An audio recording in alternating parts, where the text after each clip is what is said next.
కేంద్ర హోంశాఖ మంత్రి అమిత్ షా తెలంగాణ పర్యటనకు వస్తున్నారు. నిజామాబాద్లో వివిధ అభివృద్ధి కార్యక్రమాల్లో పాల్గొంటారు. ముందుగా మధ్యాహ్నం 1 గంటకి హైదరాబాద్ బేగంపేట ఎయిర్పోర్టుకు వచ్చి అక్కడి నుంచి ప్రత్యేక హెలికాప్టర్లో నిజామాబాద్ చేరుకుంటారు.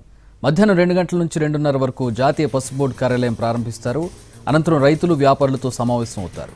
మాజీ మంత్రి డిఎస్ విగ్రహావిష్కరణ చేస్తారు. తర్వాత పాలిటెక్నిక్ కళాశాల మైదానంలో కిసాన్ మహాసభ బహిరంగ సభలో అమిత్ షా ప్రసంగిస్తారు. కార్యక్రమం తర్వాత తిరుగు ప్రయాణం అవుతారు.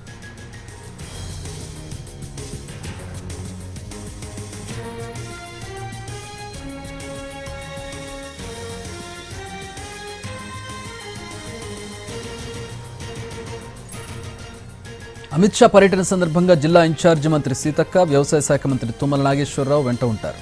పసుపు బోర్డు నూతన కార్యాలయ ప్రారంభోత్సవం, పసుపు రైతుల సమావేశంలో మంత్రులు పాల్గొంటారు.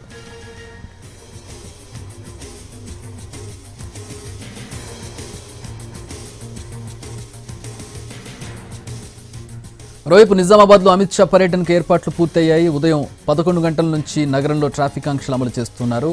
హైదరాబాద్ కరీంనగర్ రూట్లో ట్రాఫిక్ మళ్లిస్తున్నారు. కేంద్ర బలగాలతో పాటు ఆక్టోపస్, గ్రేహౌండ్స్, స్నైపర్ టీమ్స్తో కట్టుదిట్టమైన భద్రత ఏర్పాటు చేశారు. కేంద్ర మంత్రి పర్యటించే ప్రాంతాల్లో చుట్టూ 10 కిలోమీటర్ల తమ అధీనంలోకి తీసుకుంటూ ఉన్నారు పోలీసులు. నిజామాబాద్, ఆదిలాబాద్, జగిత్యాల, సిరిసిల్ల, నిర్మల్, మెదక్, సిద్దిపేట్, కామారెడ్డి జిల్లాల పోలీసులతో భారీ భద్రత కల్పించారు.